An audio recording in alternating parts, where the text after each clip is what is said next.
kekurangan dan kebutuhan yang eh, ketika dia mau dijalankan.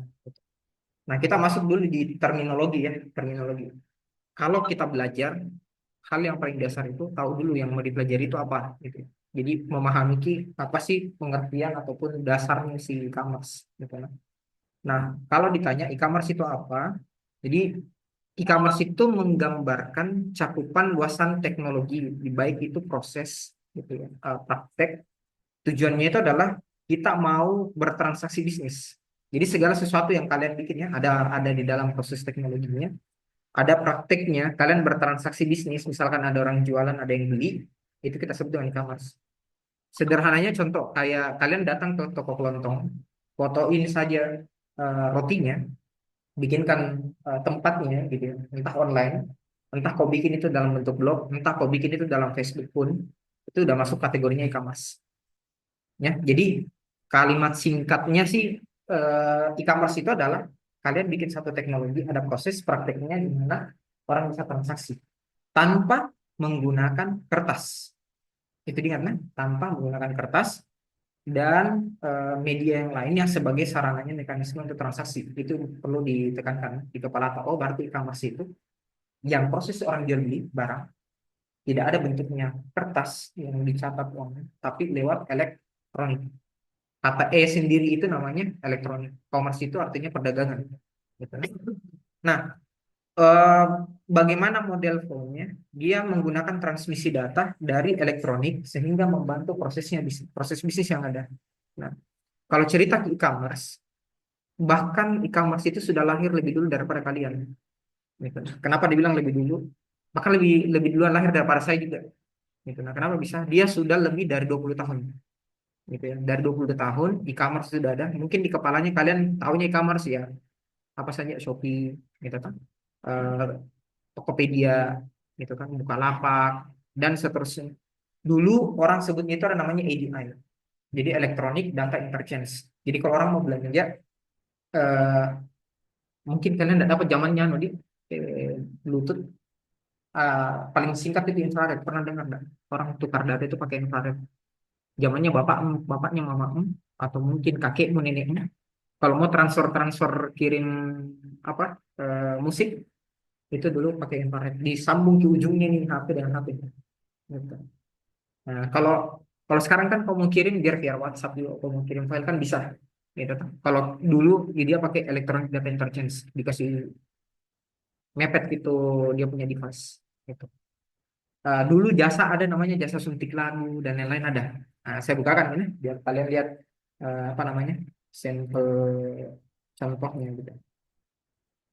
Nah ini jasa suntik lagu tahun 2000, 2000-an. Nah, kalian bisa lihat contoh-contohnya. Nah kayak kayak gini. Nah ini jasa isi lagu MP3 musik. Nah ada kayak kayak gini. Nah ini. Nah dia bahkan ada dijual beberapa gitu. Dan ini dulu yang dipakai sama teman-teman yang jualannya apa di wartel gitu.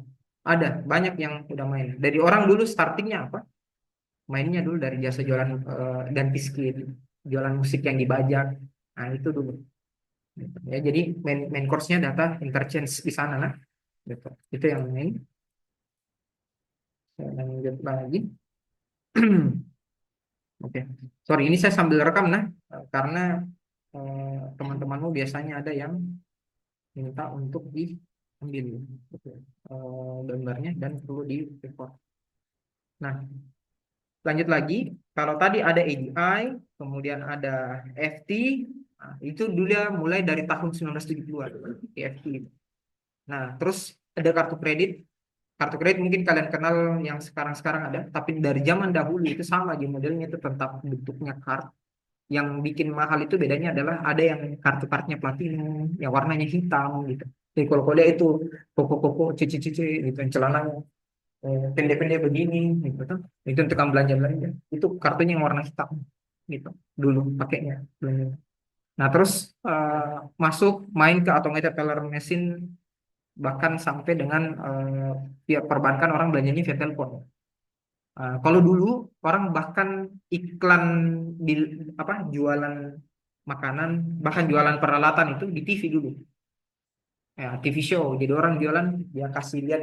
Kalau zaman sekarang kan di TikTok live. Sebenarnya yang TikTok live itu dulu yang dilakukan di TV. Oke, jadi kalau kau zamanmu mungkin kau dapat kayak gitu. Tapi kau coba tanya bapakmu, kakekmu, nenekmu, mau beli barang dulu di RCTI dulu. Ada orang yang jualan itu panci dan lain-lain. Ada sesinya itu. Terus dikasih masuk ya buat bapak ibu mau pesan di nomor bawah ini.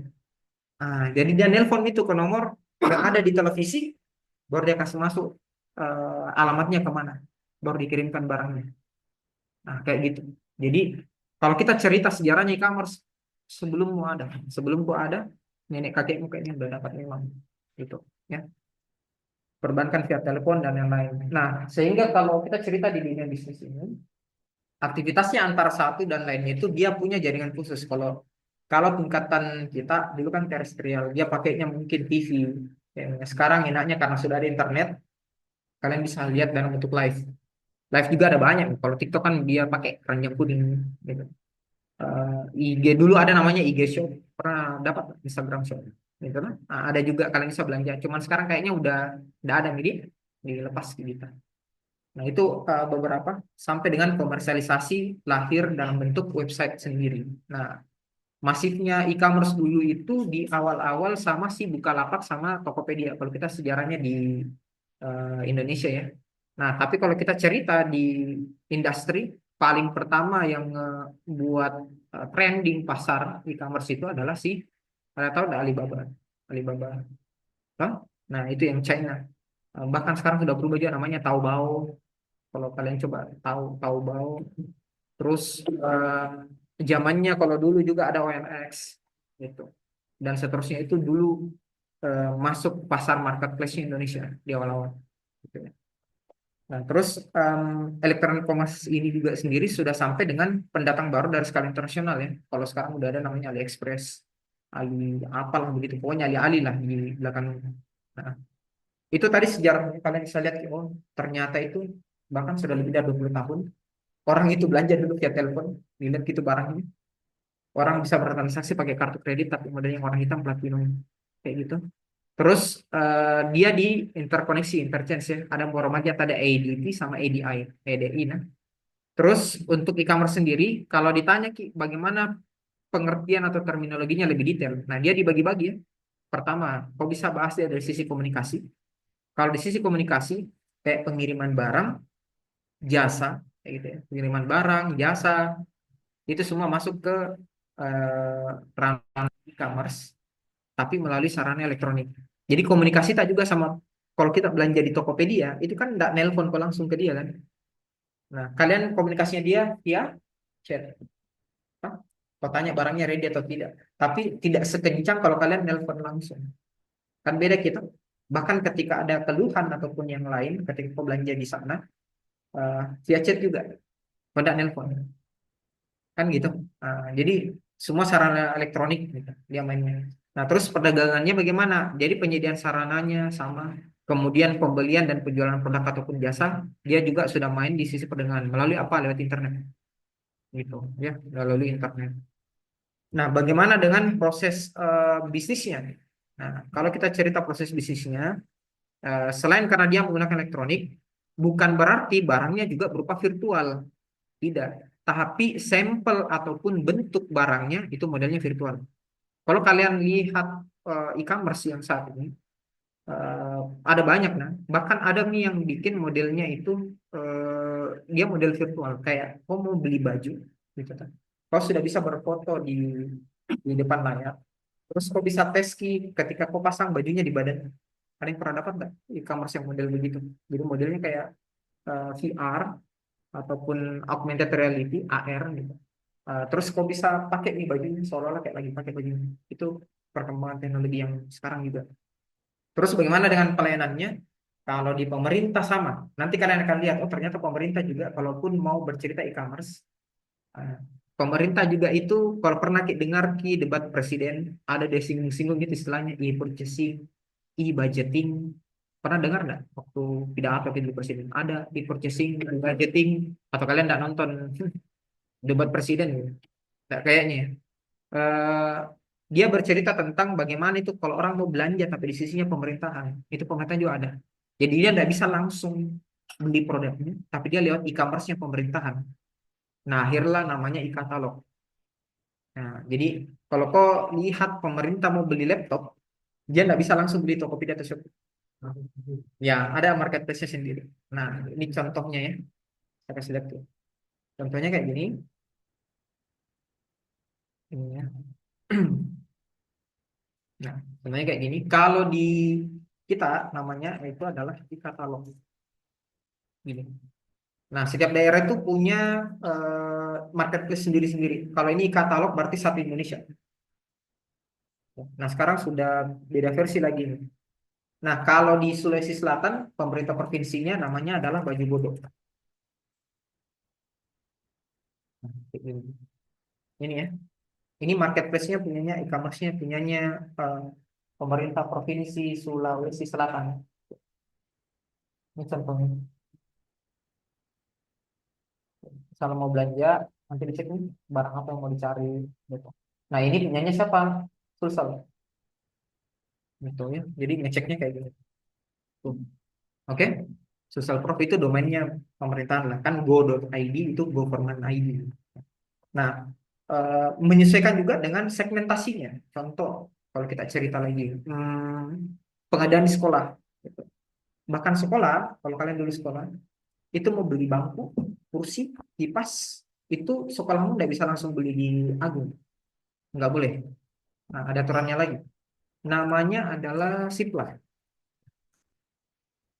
Nah, dia kerjasama dengan di sisi itu.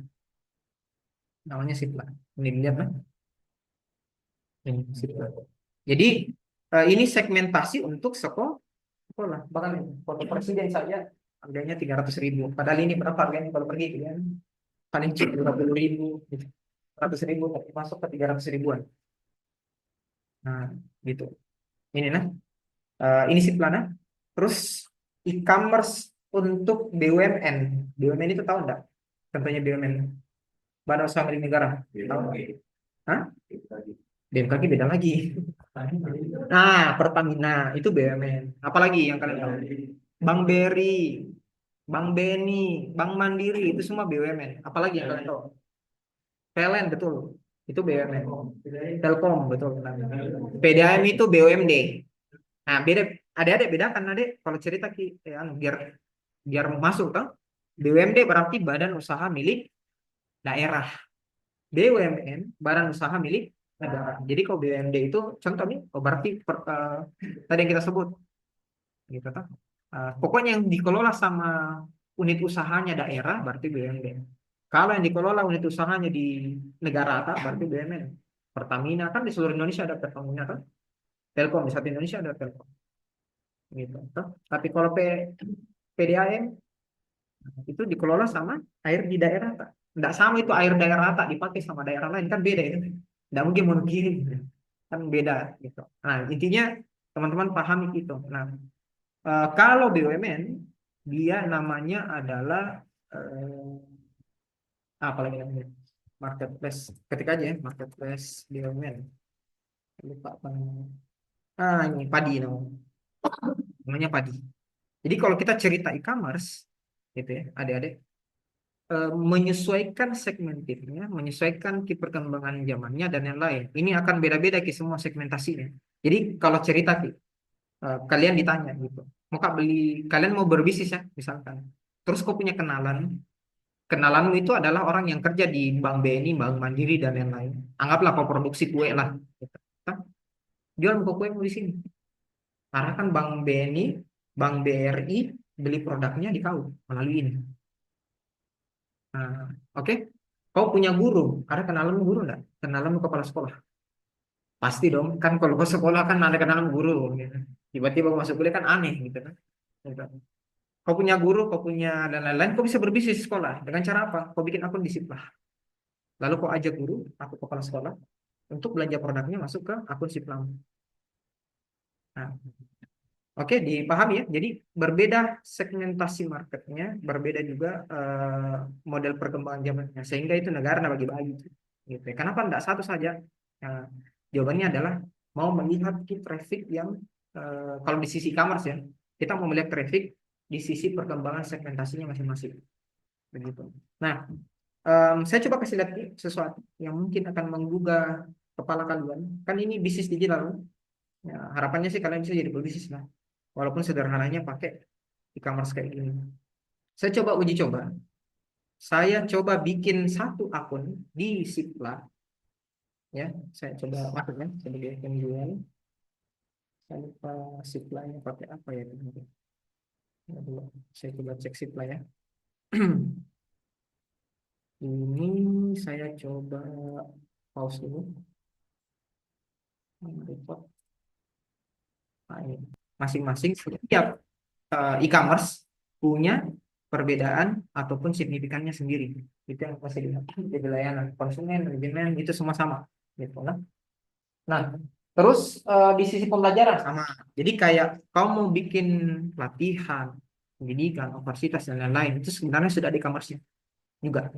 Apa yang dijual? Dia jual adalah video tutorial dalam bentuk jasa. Ada banyak skill akademi, ruang guru, itu semua bentuknya adalah marketplace yang sifatnya masuk ke kategori pembelajaran. Gitu. Kalau nggak salah itu pakainya cuma 50.000 kayaknya. Sebulan udah bisa. Gitu. Tapi bayangkan akumulasinya. Kalau di satu Indonesia itu kalian bisa riset berapa banyak sih jumlah anak sekolah SD sampai dengan SMP satu Indonesia. Gitu. Walaupun kau jual cuma 2.000 rupiah, tapi anggap misalkan ada 200 juta penduduk di Indonesia. Kau kali 200 juta, kali dengan 2.000 rupiah, sebanyak itu uangnya. Paham nggak maksudnya? Makanya itu marketplace, duitnya gede. Tapi harus didukung sama infrastruktur yang bagus juga. Gitu. Jangan sampai pas dibuka lama kilo ini, nah tinggal orang.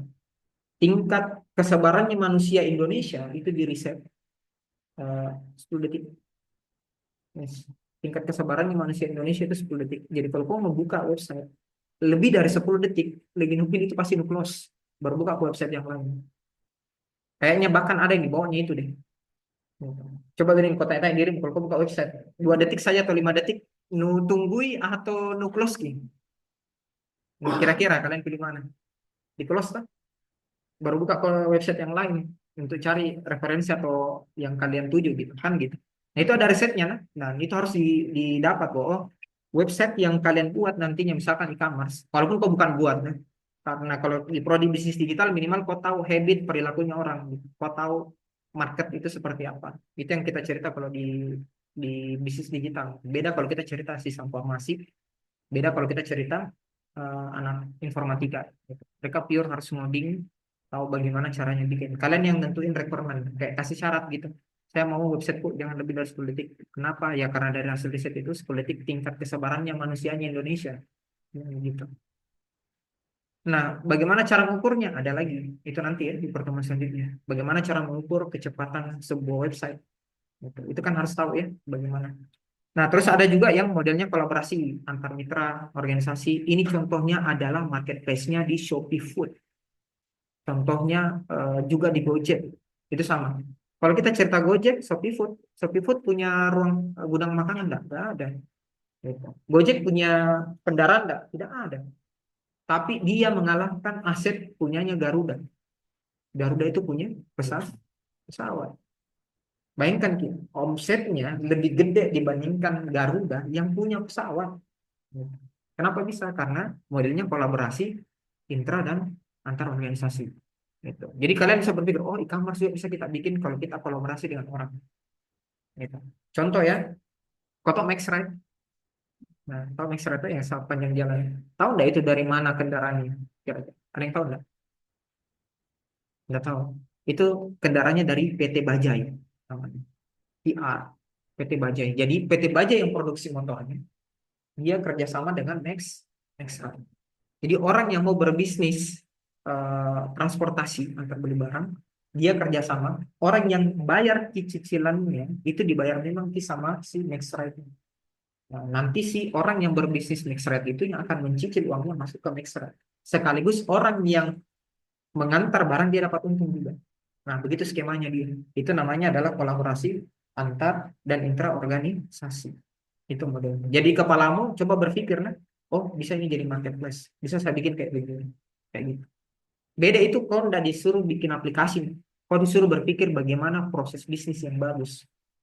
Nah, nah, yang keempat itu komunitas. Tempat berkumpul ya, mangkal, anggota masyarakat, belajar, informasi, transaksi, kolaborasi. Ada beberapa marketplace-nya komunitas. Contoh Canva. Kalian pakainya Canva, tahunya pakai apa tuh? Cuma ngedit tuh. Gitu. Tapi kalian tahu nggak di mana tempat untuk download si premiumnya itu? Itu dari komunitas. Jadi yang bikin kita template-templatenya itu bukan Canva. Yang bikin template-templatenya itu dari komunitas kreatif. Gitu. Nah, jadi yang kalau kau pakai Canva yang premium itu ada perubahannya. Selama ini pernah nih kalian dapat nggak main di Canva Pro? Belum coba ya? Malas gitu ya. Kayaknya kalau sudah Canva begini sudah cukup nih gitu. Tapi yang template-template berbayarnya itu, template berbayarnya itu dapatnya dari si komunitas. Nah, nah, em, setelah tahu konsepnya si e-commerce tadi, kritikalnya, berarti tahu dulu juga kategorisasinya gitu. Apa sih kategorinya itu e-commerce? Kita coba breakdown. Ada kurang lebih beberapa hal. Pertama, ada namanya pure dan partial e-commerce. Pure, kalau semua proses lini bisnisnya itu lewat ke apa ya? Saya bilangnya lewatnya ke digital, mulai dari proses bayarnya, tidak ada yang juga fisik, betul-betul semua lewat elektronik. Ya, jasanya, proses bisnisnya, agen penyalurannya itu tergantung. Jadi kalau kita cerita derajat digitasinya, tergantung bisa berapa banyak menyentuh ke bentuk fisik. Contoh kayak MaxRide. MaxRide bisa nggak kita bayar pakai cash? Ya, berarti belum pure, dia masih parsial. Kecuali sudah uang kartal udah nggak ada gitu, pure sudah murni gitu. Berarti semua transaksinya lewat elektronik, ya udah berarti itu sudah pure e-commerce. Oke. Partial e-commerce, dia contoh kayak gini. Toko kelontong di luar di depan, kok ambil gambarnya, ya kan? Kok foto gambarnya, tapi masih bisa orang belanja cash atau ditransfer yang diupload. Kan anggap nih bukti transfer, saya bayarnya via ATM, kan keluarnya struk kan dari ATM. Tapi saya foto lagi, kan ada kayak ada bentuk kertas kan yang keluar, dan untuk meyakinkan ya saya foto lagi baru saya kirim. Uploadnya bukti bayar. Gitu. Nah itu baru belum parsial. Kenapa? Karena kan masih ada kertas lagi yang keluar. Kecuali beda halnya kalau kau belanja di Shopee, Tokopedia, atau toko kelontong itu kau mau bayar, kau pakai virtual account, kau bayar langsung pakai Shopee, kau bayar langsung pakai Dana, gitu, GoPay dan seterusnya. Berarti itu dia. Tangkap di maksudnya kan? Nah, kayak gitu. Jadi tidak ada jeda untuk proses transaksinya. Jadi dia kayak step satu, step dua, step tiga, bayar, pesan, cek di card, ranjang belanja ya, CART, terus masuk ke fase pembayarannya. Nah itu pure. Terus ada brick and mortar. Nah, kalau brick and mortar itu ekonomi lama, dia lakukan sebagian besar aktivitas bisnisnya itu manual, terus produk fisiknya itu agen penyalur fisik. Kayak contoh gini, ini dulu di zaman paling awalnya Gojek. Ada yang pernah nggak dulu aplikasinya Gojek pertama kali? Dia lewat telepon, mirip taksi. Jadi misal kau mesannya lewat apps, gitu kan? Kau kasih masuk itu tujuanmu mau kau dijemput di mana, titiknya mana, kau sebut ke alamatmu di mana, nomor teleponmu berapa, kau kasih masuk di aplikasinya, tetap kirim. Si yang menerima admin di belakang telepon ki, Pak Ahmad, jemput ki dulu ini Bapak, ada ini saya lihat masuk di form online, begitu. Bapak jemput kina di jalan ini nomor teleponnya. Itu namanya brick and mortar. Tapi user taunya, oh saya bisa pesan ojek lewat aplikasi. Padahal di belakang proses bisnisnya, nah hubungi juga satu sama dengan telepon. Nah, tangkap maksudnya bedanya di mana ya? Brick and mortar itu kayak gini. Sederhananya contoh kayak gini. Kalau kau masuk di palang pintu mall, kan kalau kau pencet tombolnya keluar ke tiketnya, kan langsung tak gitu kan? Nah, brick and mortar sederhananya, kau gambarkan itu mesin kota, ada orang di situ, di dalam itu kota. Ketika saya pencet tombol, bangun itu orang, baru nah tarik ke begininya, nah tarik kita pembuka pintunya. Nah, tapi kau tidak tahu bahwa di kota itu ada orang. Tangkap maksudnya, nah. Di kota itu tidak ada, kau tidak tahu bahwa ada orang. Wih canggihnya tahu. Tak buka sendiri padahal ada orang di situ pada lagi tidur pun kita tarik manual gitu. Nah itu contohnya brick and mortar. Itu terus ada juga yang masuk ke pure play. Nah, kalau kalau ceritanya di pure play, semua aktivitas bisnisnya dilakukan online, mulai dari pemasarannya mirip seperti pure, tapi barang ataupun fisiknya juga itu modelnya virtual. Nah, sekarang kan ada namanya EFT, NFT, itu semua modelnya virtual, gitu ya. Tahu NFT ya? Kalau kita cerita NFT, kayak dia punya aset online. Itu kan sempat viral yang saya lupa itu ada artis dia beli gitu. Gitu. NFT. Kayak kau pernah lihat nggak itu yang 1.000 wajah? Siapa itu namanya yang jualan mukanya? Yang dia foto mulai hari 1, hari 2, hari 3. Berapa tahun itu? 10 tahun ya? 5 tahun ya? Nah itu baru dia jual ke NFT. NFT itu jadinya aset digital gitu. Tapi nggak ada samanya gitu. Jadi kau beli, kau patok gitu. Itu bahwa itu adalah punya NFT. Itu lumayan juga kan kalau mau didalami. Itu maksudnya ke sana.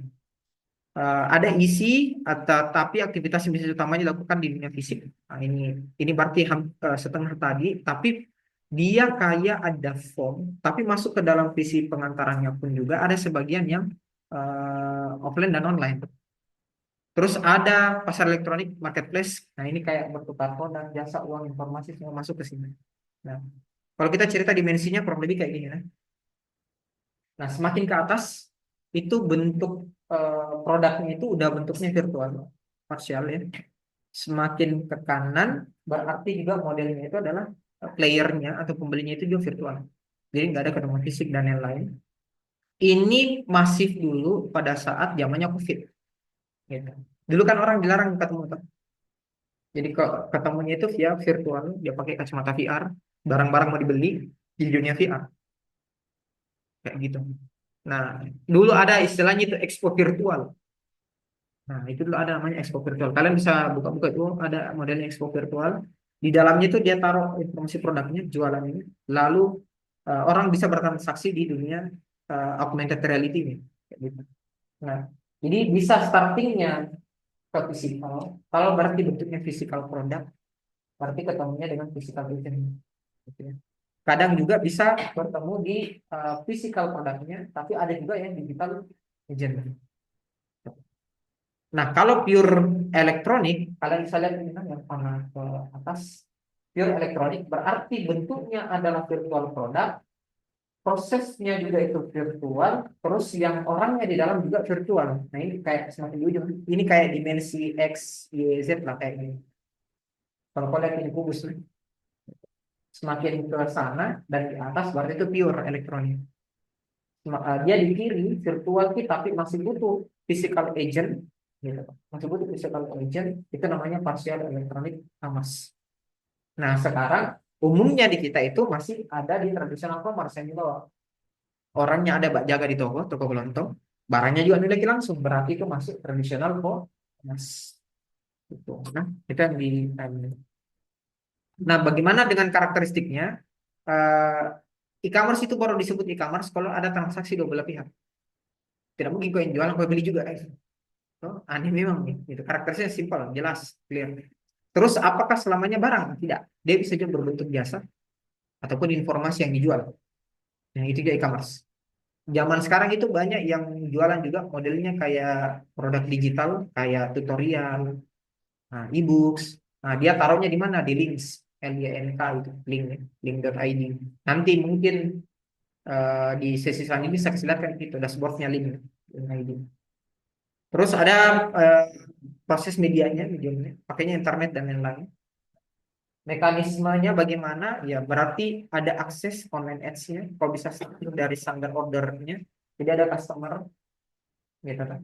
Dia itu melihat iklan ataupun media jualan dari online ads, lalu masuk ke online order. Jadi nggak lihat tempat media yang jualan apa, lalu dia order ke sana. Nah, dari orderan dia masuk ke distribusi, dari distribusi baru diantarkan kembali ke customer gitu. Nah, aksesnya banyak ya, bisa menggunakan searcher, paneling, quarters dan lain itu masuk ke bagian aksesnya. Nah, sales itu ngefollow di mana? Di bagian online order.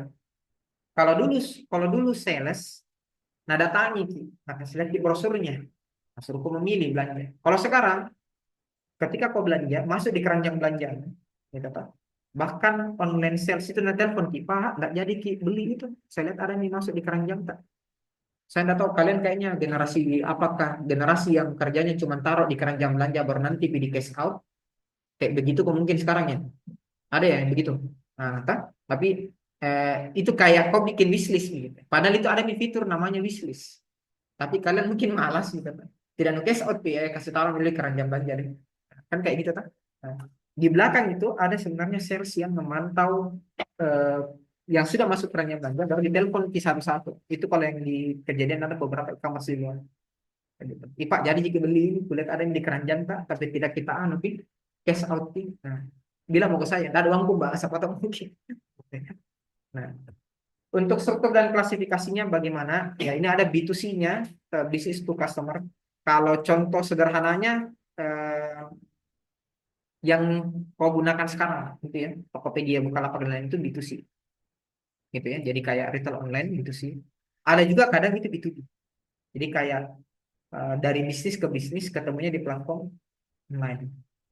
Kayak gitu ya, B2B. Ada juga B2G, ada G2G, nah itu nanti next selanjutnya kita bahas. Kalian lihat, tapi umumnya yang ada kejadian hari ini hanya ada dua, namanya B2C sama B2B. Jadi business to customer. Misalkan ada toko Agung bikin toko di Tokopedia. Lalu kau beli nih bukunya atau pulpennya Agung melalui Tokopedia, berarti itu maksudnya B2C. Ada toko Agung bikin toko di dalam Tokopedia. Terus ada toko lagi, misalkan anggap Mila tadi Semeru, gitu, toko Semeru, bikin akun juga. Transaksi melalui Tokopedia untuk beli barangnya, itu namanya B2B. Karena bisnis ketemu dengan bisnis. Sederhana kayak gitu kan, tapi melalui platform online kayak gitu. Nah, untuk di bagaimana sih supaya jalannya bagus? Berarti harus clear ya, harus ada infrastrukturnya. Gitu. Kan tadi elektronik nih, bukan kertas. Berarti kan harus ada medianya, gitu ya. Nah, infrastruktur di e-commerce kita bisa bagi tiga hal.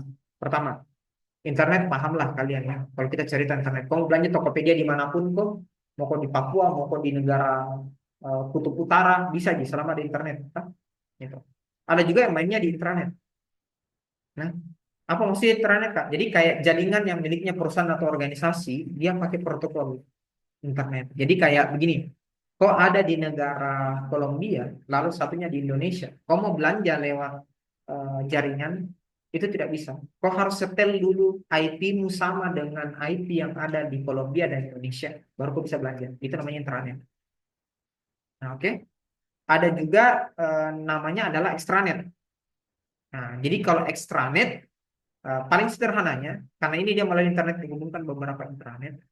Contoh paling dekat gini, misalkan kau mau belanja minumannya Keramat, gitu kan. Kau bisa pesannya melalui handphone, tapi kau harus duduk dulu di Keramat. Baru kau tinggal scan, kau kasih connect wifi ke jaringannya Keramat, baru kau order. Nah, kayak gitu. Itu masuk ke extranet.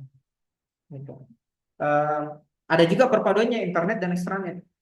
Gabungan gitu. Kalau kau datang, pernah tidak kalian dapat di rumah makan baru QR di saja nak kasihkan kita tidak ada buku menu. Gacuan yang kayak gitu. Ah itu perbedaannya intranet dan extranet. Jadi kau nge-scan gitu, muncul nih menu-menunya. Hah? Secara tidak langsung prinsipalnya dia pakai e-commerce infrastruktur. Nah, jadi dia mau menghemat itu kertas yang dicetak dan lain-lain. Jadi kau tinggal tahu order mau di situ. Cuman bayarnya tetap di jaringan kayak gitu ya. Sebenarnya kalau mau enak ya tinggal bayarnya, saya tinggal bayar. Terus kan harusnya ada nomor meja di situ. Saya input misalnya nomor meja aku ini, bayar ini atas nama ini. Nanti dia datang sendiri ini bawa. Kalau contoh paling klasikal itu, siapa pernah makan di bandara? Ada atau di kafe lah mungkin ya. Ada itu bunyi yang ada disuruh kau pegang, harus kau membayar. Kalau kalau bunyi-bunyi gitu alat Pak datang ke sini ambil di makanan tak? Kenapa begitu? Ah iya, oh, cocok. Nah itu contohnya adalah extranet. Jadi modelnya masih manual, ya. Walaupun transmisinya bukan kabel tapi wireless melalui alatnya mereka Pak. Nah, kayak gitu. Jadi beda-beda kan? Nah jadi kepalamu itu bisa berpikir juga, oh ini bisa Kak memang di proses bisnisnya, Anda perlu pakai kertas, pakai QR saja, pakai ininya, nah itu bisa. Ya. Nah, untuk non teknisnya apa saja? Kalau tadi kan teknis nih, jaringannya dan yang lain. Nah, selain dari infrastruktur itu ini, orangnya harus tahu. Jangan sampai ada orderan tidak tahu yang mana dipencet tombol shippingnya, gitu. SDM-nya harus ada. Bagaimana dengan public policy-nya? Bagaimana kalau orang ditipu pada saat nanti dikirim produknya sampainya lain? Itu paling sering dulu kejadian di Lazada kalau nggak salah ya. Dia pesan iPhone, datangnya itu sabun. Ya, dia pesannya ya, iPhone gitu tuh. Dibungkus nih. Pas aku kaki kurang sabun. Nah, baru nggak bisa diretur. Dia nggak bisa. Karena polisinya belum ada waktu itu. Polisi itu aturan ya. Aturannya yang belum clear. Nah, terus bagaimana dengan periklanannya? Sejauh apa orang bisa beriklan, gitu kan? Terus supportnya, servicesnya bagaimana? Hari ini dulu itu services, kalau seingatku itu Lazada sama Bukalapak, kok bisa nelpon bahkan jam 2 malam. Kok marah-marah yang mana itu produkku jam 2 malam, kok marah-marah ada angkat. Kalau sekarang kok mau marah-marah, kalau ada ini bukan orang, tapi mesin. Gitu. Kok chat saja itu robot yang balas, chatbot, gitu kan? Chatbot yang balas secara otomatis. Di sana kayak gitu. Nah, yang ketiga itu adalah berpartnernya, partnership. Karena barang yang kau ambil, gitu kan? Menjaga kualitas barang sampai dengan menjaga harga, monopoli harga, itu juga harus kalian tahu sifatnya yang teknis. Apa maksudnya itu monopoli harga, Kak? Gini, eh, selama pemain bisnisnya tunggal, tidak ada pesaingnya, maka pemain bisnis tunggal itu bebas mengatur harga. Dapat poinnya? Itu nah. Contoh, monopoli itu di Indonesia adalah Pertamina. Yes. Tidak ada di tempat lain tuh. Kecuali Shell di Jakarta itu pun dibatasi gitu. Kalau Shell, kalau saya jualan begini, kasihnya jual harga murah, nah mari begitu. PLN, ada nggak penyedia listrik selain PLN? Tidak ada tuh. Itu namanya monopoli harga. Jadi kalau PLN mau sebut harganya 1 kWh listrik itu segini, kok nggak bisa ngapa-ngapain. Oh, tetap harus ikut itu. Kerjamu cuma demo begitu. Itu monopoli. Ya. Nah, bagaimana perilakunya di e-commerce? Nah, ini nih yang kejadian dengan beberapa perusahaan-perusahaan lain, perusahaan yang masuk di e-commerce sarana ini. Contoh, nah, sambil lagi sampelnya, biar dipahami. Kalian kan anak bisnis digital, minimal paham kalau cerita ekonomi lah. Eh, Gojek, Grab, eh, atau dulu lah OVO, atau Shopee dan yang lain. Mereka perangnya di mana? Di sisi kualitas harga ataupun harga yang dia turunkan seminim mungkin. Nah, seminim mungkin. Jeleknya di mana? Contoh kayak gini. Kalau Gojek menurunkan dulu harganya, anggap ini tidak ada piano, nah, tidak ada di Grab, tidak ada di Maxim dan kawan-kawannya, nah, tidak ada di One Ride. Bayangkan di Indonesia itu hanya ada Gojek. Bayangkan di Indonesia hanya ada Gojek. Dulu pernah naik PT-PT? Pernah nggak naik PT-PT? Satu kali kok mungkin naik PT-PT berapa berapa ribu? 3.000 mungkin kau bayar. Ada 5.000 rupiah mungkin kau bayar. Nah, dulu Gojek itu ada bahkan dia kasih keluar 1 rupiah. Dulu juga ada OVO, itu kau mau belanja 1 rupiah. Dulu ada Grab, kau mau ke sana kemari 1 rupiah. Bayangkan kalau kita pakai itu terus dibayarnya 1 rupiah, 1 rupiah, 1 rupiah. Pengusaha taksi, pengusaha apa namanya, ya, kendaraan umum, PT-PT, kalah harga tuh kan orang pasti pindahnya ke yang harga 1 rupiah. Benar ya? Otomatis ini tidak ada yang penumpangnya. Nah hidup mati. Hah? Nah, yang hidup tetap Grab atau Gojek. Kenapa? Karena kan kalian tetap pakai itu. Nah, begitu ini mati, yang tersisa sisa pemain solo playernya saja, si Grab atau si Gojek, mereka akan bebas nentuin harga. Dan itu kejadian hari ini. Itu kejadian hari ini. Kalian nggak bisa marah-marah itu. Adalah istilah aneh itu di aplikasi, biaya aplikasi segini. Ada nggak yang pernah belanja ini? Kalau kalian perhatikan baik-baik itu, ada biaya aplikasi. Padahal itu dulu tidak ada biaya layanan. Nah, Pak, itu intinya tuh ya apa ini? Nggak bisa diakal. Tapi kok nggak bisa tes? Nggak ada nih alternatif lain selain dia. Seandainya masih ada di PT-PT, mungkin akan kita pakai lagi kembali PT-PT karena harganya jauh lebih murah. Tapi karena tidak ada, nah, itu yang dipakai prinsipnya kalau di e-commerce. Polisinya tidak ada. Harusnya pemerintah tentukan dong harga batas bawah sama harga batas atas. Tidak boleh kok jualan di bawah harga itu supaya tetap alternatif yang lain itu tetap ada. Nah, itu nah dipahami. Nah, kalau cerita ke frameworknya itu ini nah. Ya deh, sorry nah, agak kecil. Jadi people-nya, public policy-nya, marketing advertising-nya, support-nya, business partnership-nya itu ada. Jadi kayak mau EV, joint venture, eh, konsorsium, exchange, itu semua masuk dibahas di sini. Tapi secara garis besar kalau kita cerita di frameworknya e-commerce, ini orang, ada orangnya, ada peraturannya yang mengatur, ada marketingnya yang menjual, terus bagaimana ketika bermasalah jualannya, supportingnya, terakhir siapa partnership. Nah itu yang menyusun jendela paling atasnya sih electronic commerce atau application. Kalau mau dibaca detail, cek nanti di classroom ya. Nah, B2B, B2C, sederhananya kayak gini ya. Ada juga yang modelnya B2B2C. Jadi bisnis ke bisnis dulu, baru bisnis ke customer. Nah, kalau tadi kan kau taunya B2B, bisnis ke customer langsung. Tapi ada juga modelnya kayak gini, B2B2C. Nah, jadi bisnis ke bisnis, dari bisnis ke bisnis ke customer. Ini contohnya seperti aplikasinya Temu. Ya, itu Temu yang ditolak sama negara ini. Kenapa? Ketika itu masuk, hancur di semua pengusaha Indonesia kecil. Ada aplikasi yang namanya Temu. China, ya, kalau nggak salah gitu. Aplikasi namanya Temu. Temu itu gimana? Dia bahkan langsung kok connect dengan betul industri. Aplikasi Temu. Temu itu ditolak. Gitu. Nah ini. Nah, dan ini ditolak sama si, saya ingatku sama si Kementerian Koperasi dan UKM waktu itu. Karena kalau tidak, menguntungkan buat kita, bisa kita beli harga itu murah sekali. Karena ceritanya, kalau langsung ambil ke yang pertama. Gitu. Nah, Temu dia punya juga prinsip kalau jadi barangnya pabrik, kok bisa jual sendiri. Kalau reseller di ceritanya, baru reseller pembeli lagi masuk ke kau. Kayak gitu. Nah, itu B2B2C, B2B 2C. Gitu lah. Itu dipahami juga. Nah, terus ada juga C2B, customer to business. Jadi kau nih, tapi kau tawari produk sama perusahaan, tapi melalui portalnya perusahaan. Nah, itu namanya pengadaan. Kadang kalau di perusahaan itu ada namanya pengadaan untuk perusahaan A. Berarti perusahaan A bikin satu website, kau mengajukan produk di situ. Nah, itu namanya sih C2B, customer to business. Gitu nah.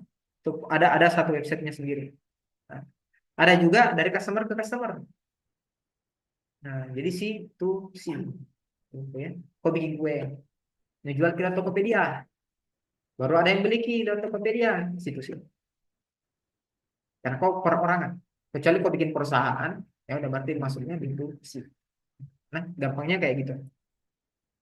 Terus klasifikasinya polanya apa aja? Dia ada mobile commerce, ada location based commerce. Mobile commerce itu transaksinya via wireless, telepon seluler yang dulu. Ada juga location based commerce. Contoh sederhananya kayak kau lewat di Dunkin Donat tiba-tiba kau dapat SMS beli kode 6 gratis kode 6. Tapi di sekitarannya kau ada di radiusnya Dunkin. Jadi dia nembak berdasarkan location based service. Kalian pernah dapat nggak? Tiba-tiba dapat SMS beli donat 6 gratis 6. Pernah dapat? Nggak pernah dapat. Nah, via SMS. Atau Excelso mungkin atau apa. Tiba-tiba ada masuk SMS di HP. Nah itu location based commerce. Gitu. Harganya juga beda itu nah. Harganya Excelso yang di sini dengan Excelso di Jawa beda. Karena dia ngambil location based commerce. Gitu. Nah, makanya biasa kayak promo itu cek juga promonya di barang di mana, kota apa gitu. Nah, ya sampai di situ harga Jawa baru kau datang ke sales, tidak Pak ini di Jakarta ini gitu. Dan tukar gitu. Ya. Ada intrabisnis isi. Nah, intrabisnis itu organisasi pertukaran barang jasa, ada bisnis to employee, eh, ke perusahaan penyediaan jasa, informasi produk, ada collaborative commerce, e-learning, exchange. Nah, ini pembeli dan penjual, exchange to exchange. Nah, ini exchange itu kayak sudah masuk ke kripto ceritanya. Jadi kayak kau punya pasar elektroniknya Bitcoin, lalu kau masuk ke exchange-nya punyanya Binance, gitu kan. Kan yang bikin Bitcoin itu kan bukan si Binance, gitu kan. Yang Bitcoin itu siapa? Siapa itu nama? Satoshi siapa lah. Nah, pokoknya si laki-laki itu yang sampai hari ini tidak tahu itu yang mana mukanya gitu, tapi namanya dia ada kan? Yes. Nah itu yang create si Bitcoin-nya, lalu masuk ke Binance. Binance itu adalah exchange-nya. Banyak ya kalau kita cerita Indodax, Pintu, apalah gitu. Betul. Semua itu maksudnya ke exchange. Gitu ya. Ada juga dari exchange ke exchange. Misal saya mau transfer dari Bitcoin ke, saya transfer pindah masuk ke pintu, itu Indodax, itu exchange to exchange. Gitu ya. Ada juga e-government. Kalau e-government berarti ke pemerintahan. Terus di transformasinya saya kasih lihat, nah. Jadi kalau di Indonesia kita startingnya itu 94, lahir umur 94. Gitu. Belum dia mungkin masih pacaran bapak ibu kapan nih? Kayak ini. Fase satu itu. Jadi e-commerce mulai dari eh, dia sudah kita sebut e-commerce karena udah ada di website walaupun sederhana sekali. Fase dua itu orang jual beli media digital, TV dan lain-lain. Fase 3 2000 sampai sekarang itu ada di internet, dia memanfaatkan profitabilitas dan lain-lain. Nah, ada sering biasa orang salah kaprah, dia sebut itu e-business dengan e-commerce. Itu dua hal yang berbeda. Nah, yang bedakan dasarnya kalau ada istilah e-business dan e-commerce, kalau e-business itu dia mencakup front, baik itu kayak back office untuk pekerjaannya, manajemennya kayak gimana, mesin yang dipakai, dan lain-lain itu masuk ke fasenya e-business. Tapi kalau kita cerita di e-commerce, fokusnya itu di situ nih. Bagaimana orang order, bagaimana itu orang antar barangnya, bagaimana cost stocking itu barang, bagaimana pembayarannya, itu di empat fase itu tadi. Yang empat itu pilar, people, infrastructure dan lain-lain itu penyusunnya si e-commerce tadi. Gitu. Nah kalau e-bisnis bahkan sampai bahan baku yang kau pakai itu apa, gitu. Bagaimana pengelolaan dari sisi industrinya, ada fakturnya yang masuk kayak gitu, itu e-bisnis.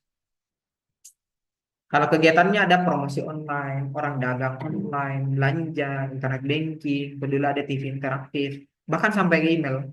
Ada nggak yang dapat di emailnya itu promonya Shopee, di email yang masuk, kan? Nah dulu itu tidak dipisah.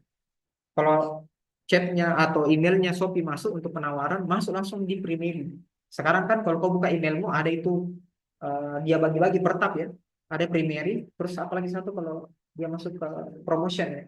Ada tabnya itu promotion apa dan seterusnya. Dia bagi kayak gitu di sekarang. Jadi biar nggak terganggu. Terus ada e-marketing, e-scheduling, e-tailing, e-product, e-payment, e-services itu semua masuk kegiatan e-bisnis. Jadi kalau cerita e-commerce, e-commerce itu adalah komponennya e-bisnis. Nah, itu yang diingat. Nah, kalau di e-commerce berarti mesti kalian tahu ada standarnya, ada teknologi yang dipakai. Kamu mau target ke siapa yang beli, exchange kah, customer kah, bisnisnya langsung kah, Hah? Government kah? Nah, itu standarnya. Terus mempengaruhi juga budaya sama sosialnya maupun politikal. Ini nomor 4 kejadian kayak TikTok Shop itu dilarang di Indonesia sehingga dia akuisisi Tokopedia, lahirlah Goto gitu ya. Nanti saya yang tidak sempurnya juga Tokopedia. Kebetulan saya jualan juga di Tokopedia. Jadi kalian lihat mungkin. Saya Pak Balu online ya juga. Nah, kenapa saya bawa mata kuliahnya biar enak kalau ternyata itu Pak Balu online begini modelnya. Nah, gitu. Nanti. Itu next selanjutnya. Terus ada yang menjadi barrier penghalangnya orang kenapa nggak mau pakai e-commerce satu. Kalau cewek umumnya sukanya Shopee. Barriernya di situ kan? Karena branding dan lain-lain dan kemudahan umumnya cewek Shopee. Tapi coba kau tanya cewek belanja di Tokopedia, lebih suka Shopee. Benar nggak cewek-cewek? Benar kan? Tapi kalau kau tanya cowok, mana napi di Tokopedia atau Shopee? Tokopedia. Ya, Facebook Marketplace bisa. Tahu nggak kenapa bisa beda? Bedanya dari si culture tadi. Gitu. Ini nih, budaya sosial maupun politik. Jadi kalau kau perhatikan itu Shopee dan Tokopedia, cowok itu tidak mau melihat menu terlalu banyak.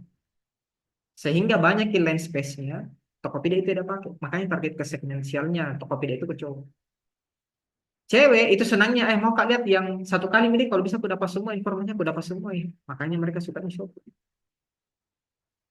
Psikologinya main. Contoh ya, kalau cewek itu selisih saja Rp2.000 atau Rp10.000, nah pikir kita terus dia situ. Ini untuk makalah kita. Ya memang kita cowok daripada jalan ke sana bedanya cuma 2.000, itu mah benar nggak? Gitu. Psikologi. Jadi ketika bercerita ke e-commerce gitu, ini bahkan sampai ke budaya dan sosial itu nyangkut. Gitu. Nah, diperhatikan gitu. Nah, penghalang utama juga yang lain itu apa? Kayak pembeli itu tidak nemuin barangnya itu ada di e-commerce, sehingga dia tidak datang lagi ngecek ke sana. Padahal ada di barangnya nextnya. Pembayarannya bagaimana gitu? Bagaimana pada saat kita ingin nyari produknya? Sekarang zamannya itu apa ya? Kalau dulu orang sebutnya AIDA namanya. Di funneling di bisnis itu namanya attention, interest, desire, actions. Attention, kalau lihat produknya bagus, timbullah 100, keren gini. Kau tanya-tanya orang, menurut ini produknya bagus atau tidak? Baru kau mau beli. Ketika temanmu pernah beli dan lain-lain dia beli. Sekarang berbeda, namanya AWISA kalau nggak salah itu. Attention, interest, search, S-nya itu search, action. Kau tertarik beli produknya. Nah, kau lihat dulu tuh, oh keren gini produknya. Kau buka lah Google, kau buka lah Tokopedia, kau bandingkan harganya mana paling murah. Kayak gitu sekarang. Bahkan ketika kau belanja datang ke supermarket dan yang lain, dicek deh berapa harganya ini kalau di Tokopedia. Cek deh ini bajunya berapa kalau di Shopee. Nah, beli mana Shopee, di sini mahalnya. Nah, kayak gitu. Benar nggak? Begitu tuh. Di sini. Itu perilakunya. Gitu. Nah, ini yang saya ceritakan Ki, itu metodologikalnya si e-commerce begitu ya. Nah, yang kalian harus tahu bahwa barang fisik pun gitu, ketika masuk ke e-commerce masih tetap orang Indonesia itu cari harga yang mana paling murah. Bahkan barang ada di depan matanya nih. Nah, bandingkan ini lagi dengan buka lagi Tokopedia. Yang paling brengseknya itu kalau ada tukang tokonya lagi jualan, kalau baru kau buka Tokopedia di depan mukanya. Karena memang hati nuraninya kalian. Begitu banyak. Karena memang ya funnelingnya sekarang dulu Aida sekarang Aisyah gitu. Gitu nah. Dan memang termasuk itu pencurian kartu kredit, takut kerahasiaan yang masuk. Ini makanya harus bebas orang melakukan pembayaran. Bebas mau itu. Pembayarannya kayak gimana. Nah, fase transaksi itu dari informasi. Kalian setuju dulu. Kan kalau kamu mau pesan kan, apakah Anda yakin untuk pemesan ini tuh, kau cek dulu kerenyamannya, totalnya berapa.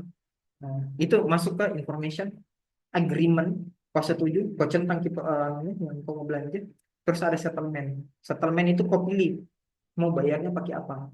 Gitu. Terus kau masuk nih di fase pas cash out, kau bisa chat ke penjualnya, Pak, tolong kirim ya, saya sudah bayar, saya support. Gitu. Sampai dengan ada kau bisa lacak barang itu sampai di mana nih, diprosesnya atau tidak. Nah, ini fase ketika transaksinya si e-commerce tadi. Gitu. Nah, menggunakan e-commerce ada untung dan ruginya. Ini mesti kalian paham juga nah, di teoretikal. Kalau di keuntungannya bagi penjual, simple, saya banyak sumber pemasukan. Tidak hanya jualan dari toko fisik. Pangsa pasarku juga banyak karena yang nge-achieve ataupun yang ngeliat produkku itu lebih banyak. Terus biaya operasionalku dia turun. Kenapa? Saya nggak perlu lagi buka mall, buka toko di mall. Itu nyewa satu di mall itu dengan ukuran sepetak 5 kali 5 itu puluhan juta itu. Gitu. Kalian udah ada modal bikin tokonya aja sudah bikin akun saja udah bisa jualan. Gitu. Otomatis personalnya kurangnya. Terus customer loyalty, ketika customer belanja dia suka, bisa dia kasih review ke dalam, orang bisa lihat dan beli lagi. Itu loyalty-nya.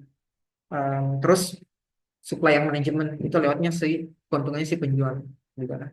Sumber pendapatan yang lain itu masuk juga. Kalian tahu di sekarang perkembangannya perang dagang nggak? Perang dagangnya antara si Amerika dan China. Gitu. Tahu nggak case-nya sekarang lagi ngapain? Sekarang yang paling seru itu adalah kan dulu tahu jika kasusnya ini tuh kasus nggak apa coba. Gara-gara perang dagangnya gara-gara apa?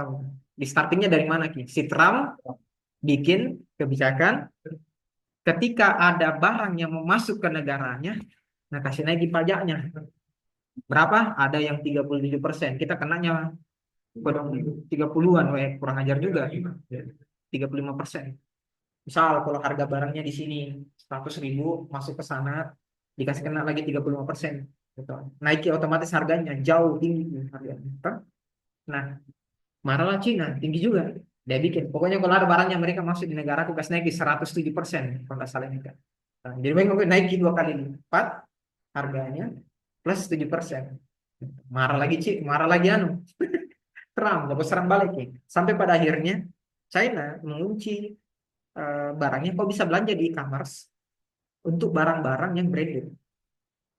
Barang-barang branded itu kayak Nike, Adidas, Louis Vuitton, apa namanya itu yang tas-tasnya mama-mama kayak yang baru alisnya tebal, ya. Pokoknya yang tas 200 jutaan gitu. Nah, itu kan bikinnya di mana semua? Di China. Jadi produk-produk yang mahal dibikinnya di China, dia cabut ki logonya, Pak. Nah, jual dengan harga yang murah. Nah, begitu. Jadi secara tidak langsung nah kasih jatuh di harga marketnya yang ada di Amerika. Gitu. Toh, kan semua brandnya iPhone, brandnya kalau kita cerita ya Louis Vuitton, kemudian Nike, Adidas kan Amerika semua kan.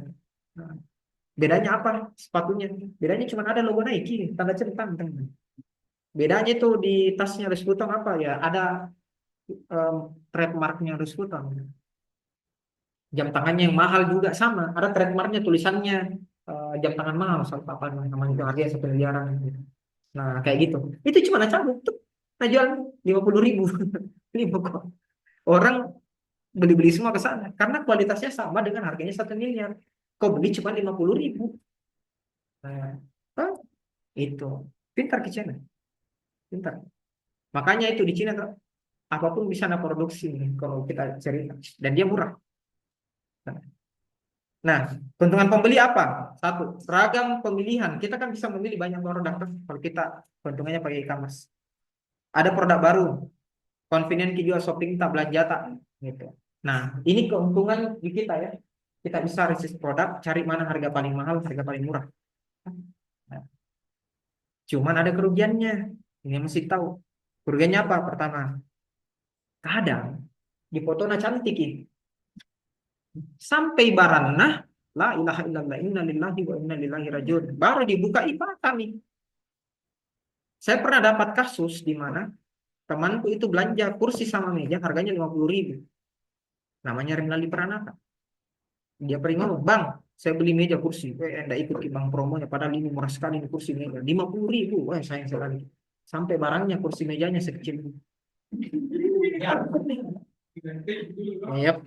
Jadi saya tinggal ketawa dalam hati sambil ku ketawa dalam besar. Kau makan itu meja sama kursi yang promo kecil begini. Nah, itu kenapa tidak pernah membaca deskripsi dengan baik dan benar. Produknya, foto kan kalau foto mainan kan bagus sih. Tapi kalau pas masuk datang, mana mau duduki kursi begini? Itu ya, kurang percaya sama barang, culture-nya kita gitu. Eh, Kerusakan di sistemnya, tiba-tiba kalau lagi belanja baru bermasalah sistem. Atau di internet yang bermasalah. Nah, ini starting point-nya juga kalau dia jualan. Inquiry, sales quote, dan lain-lain. Nah, silakan kalian baca. Nah, ini step-nya kalau e-commerce. Barang masuk, kalian order, masuk konfirmasi, billing, delivery, sampai settlement dan return. Nah, resiko yang lain di e-commerce. Nah, ini hati-hati nah, ada financial. Bisa jadi kalau kau pakai kartu kreditmu diambil alih, kemudian orang bebas belanja sembarang. Makanya saya mengarahkan itu, kalau kalian mau belanja pakai kartu kredit, pakai yang kartu kredit virtual. Itu udah ada. Nanti kita uh, pelajari lagi di detail ya. Yang mana itu kartu kredit virtual? Ada ya di materi selanjutnya tentang digital apa pembayaran di e-commerce skemanya. Berubah data, terbuat data penting, termasuk juga akses barang yang rusak dan lain-lain. Ini semua yang jadi kerugian-kerugian ya di sisinya si e-commerce. Nah, sampai di sini kalian ada pertanyaan nggak terkait e-commerce? Minimal sejarah tadi. Case-nya tadi sudah saya kasih lihat, Pak. Contohnya segmentasinya juga. Pemerintah bahkan itu bikin e-commerce sendiri. Gitu.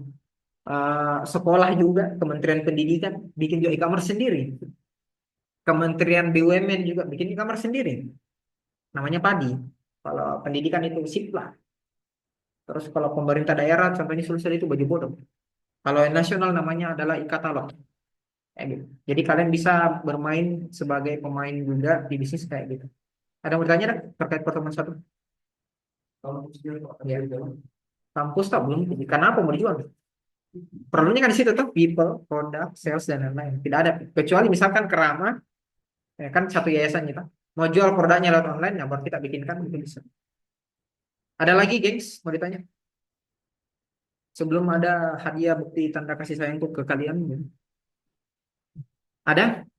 Nggak ada? Oke. Karena nggak ada kalian di kelas. Sampai kelas ini betul-betul betul-betul memahami ya, memahami apa yang dibikin gitu. Nah, hadiahnya adalah silahkan kalian buat slide penjelasan atau definisi contoh webnya ini semua dari 1 sampai 14. Jadi cari aja nah misalkan dynamic pricing model. Cari Niki, apa itu dibilang dynamic pricing model? Ada dibilang B2B exchange. Ada dibilang B2B service provider. Jadi kok kasih lihat saja B2B exchange provider adalah bla bla bla bla bla bla apa. Toh? Kau menjelaskan, kau menjelaskan. Jadi kau bikin dulu slide-nya, oke? Kau bikin dulu slide-nya, baru kau record dirimu, kau jelaskan di slide-mu. Kau tangkap maksudnya? Ah, tidak, saya kasih lagi contohnya. Sebentar saya kasih contohnya. Tapi inilah adanya. Ada di soalnya ini di di classroom. Masuk di classroom. Dengarin dulu perintahnya. Ya. Nah, petunjuknya step 1 bikin dulu PPT-nya yang berisi ini semua 14 slide. Oke? Kau jelaskan nanti ada contoh penjelasannya sedikit, contohnya apa? Lebih bagus kalau ada screenshot-nya berapa. Ya, kan? Online loan itu pinjaman online, pinjol. Apa-apa saya pinjol, ada banyak rupiah cepat, apakah lagi teknik iklan lewat iklan. Aku laku ya. Itu semua contoh ya. Nah, terus ada online recruitment. Ada tahu nggak online recruitment itu apa? Betul, loker online gitu, LinkedIn dan lain-lain itu masuk. Online news service, Tribun Makassar.com, website berita dan lain-lain gitu. Online travel service, biasa paham kan? Online entertainment, Netflix bisa. Di Indonesia banyak, ada punyanya SCTV, ada juga punyanya MNC, kan? Online energi. Cari-cari nah, online art dealer, selling brand power, e-learning. E-learning sudah ada tadi contohnya toh. Apa tadi yang wrong dulu. Terus click and mortar business, contoh yang lain dari click and mortar business yang kau paham. Silakan kau kerjakan, boleh kau pakai ChatGPT terserah, kau mau pakai Gemini, kamu mau pakai apa, tidak kau larang gitu. Intinya kau tahu apa yang kau jelaskan. Jangan kau jadi sarjana ChatGPT lah. Tolong, ketika kau tanya sama orang, tunggu dulu Pak Dik, cari ke ChatGPT baru kau jawab pertanyaan Pak. Tak begitu. Kalian pahami apa yang kalian sebut, kalian pahami apa yang kalian tulis walaupun dipakai AI ini. Di kelasku saya tidak larang kau pakai AI, pakai ini semaksimal mungkin, tapi minimal kalian tahu apa yang kalian kerjakan. Gitu. Makanya saya suruh kau bikin Ki dalam bentuk video, kau menjelaskan kembali ke saya dari 14 poin ini. Gitu. Nah, setelah kau bikin PPT-nya, terus bikin kau videonya satu nanti, terus taruh link video itu ke YouTube.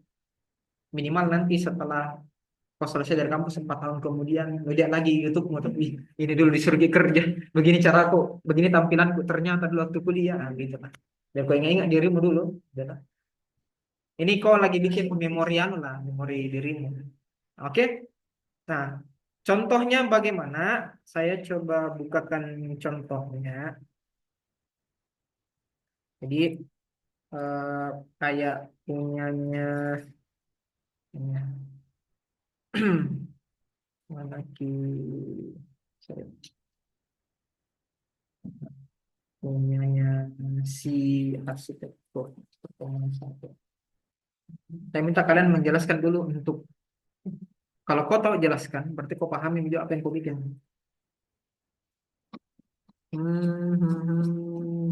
Ini nih, message. Ini waktu koko dan cek saya mau bikin sendiri. Tapi mata kuliah lain ya. Contohnya, dia menjelaskan sendiri. Kayak gini. Nah, jadi slide ada sampingnya video. Nah, oh, ini besar sekali. Gitu, paham gitu? Slide ini, slide ini, slide ini, slide ini, slide ini. Bisa kok pakai Zoom, toh? Baru kok record screenmu. Kan hasilnya outputnya itu Zoom kan record dalam bentuk slide dan itu bisa kok taruh ke YouTube untuk videonya, PPT-nya, taruh dulu ke Google Drive, lalu link Google Drive-nya yang kau kumpul ke dalam apa? Ke dalam Classroom. Nah, di Classroom itu ada dua ya. Saya buka kalau kalian perhatikan baik-baik ya. Di Classroom itu ada link untuk pengumpulan PPT-nya. Satu lagi ada link untuk pengumpulan link YouTube-nya. Gitu, nah. Kalau kalian perhatikan baik-baik di Classroom-nya. Ini. Gampang gitu? Gampang ji. Tak susah ini masalah riset mami kau carikan ini nah. Link hadiah video, kau tinggal klik, baru kau kasih masuk linknya nah. Copy paste linknya. Eh, untuk videonya. Tolong hadiah presentasi, tolong taruh dulu ke Google Drive. Lalu link dari drive-nya itu kau submit. Eh, tolong link Google Drive-nya jangan di private. Karena percuma nah kumpul. Pas saya klik, minta lagi izinmu untuk saya buka. Percuma. Oke, dipahami pekerjaannya? Oke. Materi bisa download di sini ya, di Absensi. Ada yang mau ditanya? Ya. Untuk ini yang menjelaskan mengenai 14 poin yang bisa taruh foto-foto berarti. Boleh, bebas. Ya. Intinya ada 14 poin itu. Oh ya, sorry. Video itu maksimal jangan lebih dari 15 menit nah. Tolong karena membunuh juga kalau saya tonton Bapak satu orang 15 menit. Kalian saja ada 4 gitu. Saya sudah menghabiskan umur saya 1 jam. Paham juga maksudnya tuh? Satu orang 15 menit, bukan 15 menit. Tidak lagi orang 15 menit. Jadi dosen itu tidak gampang nah. Bayangkan kalau petugas keuangan itu dibaca dulu itu satu-satu. Dinonton dulu. Kenapa? Nilai itu berpengaruh dunia dan akhirat. Serius ini. Harus ada alasan kenapa kok dapat nilai segini. Itu dituntut di akhirat. Kenapa kok kasih 80? Tidak akan aku tembak-tembaknya. Tidak mungkin aku dikecut lagi sama malaikat. Aduh, kan tidak mungkin. Jadi harus ininya adil. Jadi tolong jangan lebih dari 15 menit. Oke, maksimal cuma 15 menit. Itu syaratnya. Ada lagi, guys? Aman? Clear kita? Ya, yes. Jangan lewat dari jam 12 malam. 23.59. Jam 11 malam lewat 59 menit. Itu waktu. Lewat sih bisa, tapi nilaimu tidak sama dong dengan temanmu yang kumpul tepat waktu. Zaki, ini saya absen lah. Nggak ada ya. Kayaknya yang kata nama ini. Enrico. Oh, kenapa? Hmm. Enrico mana ya? Oke, Enrico. Saya mungkin akan mengabsen lagi karena muka belajar kenali wajahmu gitu ini, mukanya ini, mukanya ini. Takutnya nanti kau nyapa kahir, "Duh, siapa ini?" Gitu. Kan tidak enak kan? Minimal kalau aku panggil kau juga namamu kusebut, bukan kak cuman bilang dek. Kalau aku sebut itu dek berarti tidak aku hafal lagi. Gitu. Kata kuncinya di situ kan. Rifka. Oh karyawan ya. Oke. Abdul Khalil Nuralia. Oke, thank you. Joshua. Joshua enggak ada, tapi absen di nice. Ya, oke. Hari saya nih, gimana hari saya? Sama. Karena kayaknya kelas karyawan juga ini ya. Atau bukan? Tidak ya. Tapi ini temanmu, Ji. Temanmu, Ji. It's okay. Kerja, Ki. Kadang dia masuk, kadang offline, online. Jadi, oke. It's okay, kita paham ya.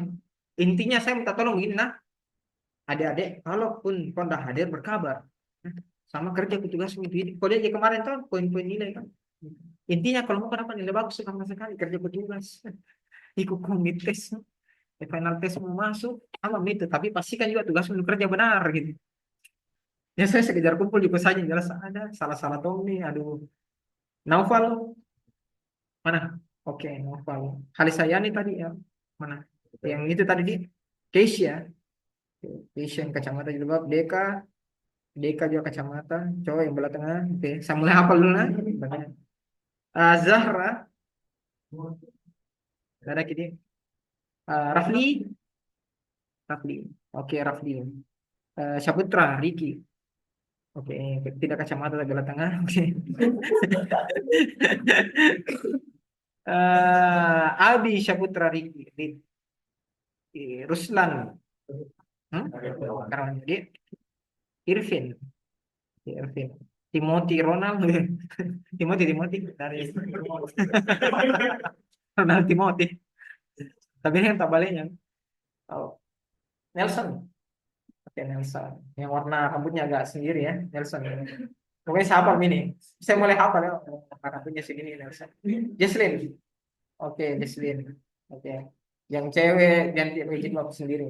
Oke, Jesslyn. Oke, ada yang tidak saya sebut. Dodi, tolong urus kina. Kalau lagi minggu depan, kak belum bisa masuk. Tidak ada mina alasan begitu nah. Satu minggu urus ki. Nah, pergi datang teror ki kasri banget dulu. Kalau masih sampai hari anu tidak ada kabar, kabari kak. Datang ke ruangan 104. Saya di situ. Nanti saya temani gitu turun menghadap kasri kalau nggak kasih masuk ya. Di ruangan. Nah. Oke, adik-adik dari saya cukup untuk sesi hari ini. Lebih dan kurangnya mungkin mohon maaf ya. Kalau untuk tontonan dan lain-lain tidak ada juga. Saya yang record ini. Kalau nanti kalian mau nonton ulang video yang ini, itu saya upload nanti di kelas untuk video penjelasan ini.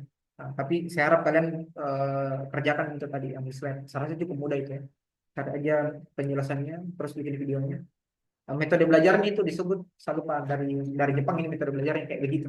Kau yang menjelaskan ulang lagi kembali. Saya lupa apa nama metodenya. Oke, cukup. Terima kasih banyak semuanya. Semoga berkah. Hati-hati di jalan ketika balik ke rumah. Wabillahi taufiq wal hidayah. Assalamualaikum warahmatullahi wabarakatuh.